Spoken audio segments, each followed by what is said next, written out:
രാധേ കൃഷ്ണ. ഇന്നത്തെ നിങ്ങളുടെ universal message എന്താണെന്ന് നോക്കാം. ഇന്ന് നിങ്ങൾക്ക് ലഭിച്ചിരിക്കുന്നത് 9 ഓഫ് വാണ്ട്സ് എന്ന കാർഡാണ്.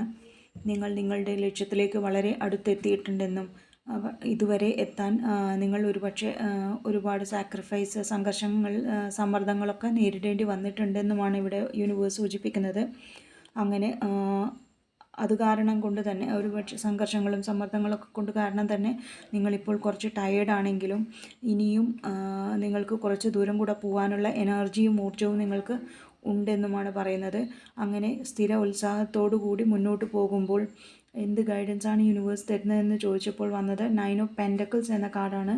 ഇപ്പോൾ നിങ്ങൾക്ക് പൂർണ്ണമായും നിങ്ങളുടെ കഠിനാധ്വാനത്തിൻ്റെ ഫലം ലഭിച്ചുവെന്നും അങ്ങനെ നിങ്ങളുടെ നിക്ഷേപങ്ങളുടെയൊക്കെ ഫലം ലഭിച്ചെന്നുമാണ് പറയുന്നത്.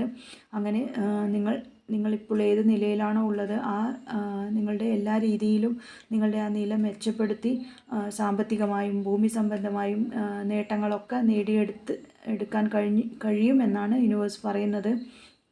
അങ്ങനെ സാമൂഹികമായ നിലയിലും ഭൗതിക സുഖസൗകര്യങ്ങളോടും കൂടി മുന്നോട്ട് പോകുമ്പോൾ എന്ത് ശ്രദ്ധിക്കണം എന്ന് ചോദിച്ചപ്പോൾ വന്നത് ക്യൂൻ ഓഫ് പെൻറ്റക്കിൾസ് എന്ന കാർഡാണ്.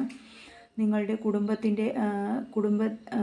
നിങ്ങളിപ്പോൾ നിങ്ങളുടെ കുടുംബത്തിൻ്റെ സംരക്ഷണം അല്ലെങ്കിൽ നിങ്ങളുടെ മേഖലകളിലുള്ള സംരക്ഷണമൊക്കെ നിങ്ങളാണ് നോക്കുന്നതെന്നും അങ്ങനെ വളരെ ഐശ്വര്യത്തോടും സമൃദ്ധിയോടും സാമ്പത്തിക അഭിവൃദ്ധിയോടും നിലനിർത്താൻ നിങ്ങൾക്ക് കഴിയുമെന്നും അങ്ങനെ എല്ലാ കാര്യങ്ങളെയും പ്രായോഗികമായി കണ്ട് ദയയോടും കാരുണ്യത്തോടും വിവേകപൂർണമായ തീരുമാനങ്ങൾ എടുത്ത് സ്വയം ശ്രദ്ധിച്ച് എല്ലാം പരിപാലിച്ച് മുന്നോട്ട് പോകാനാണ് യൂണിവേഴ്സ് നിങ്ങളോട് പറയുന്നത്. താങ്ക്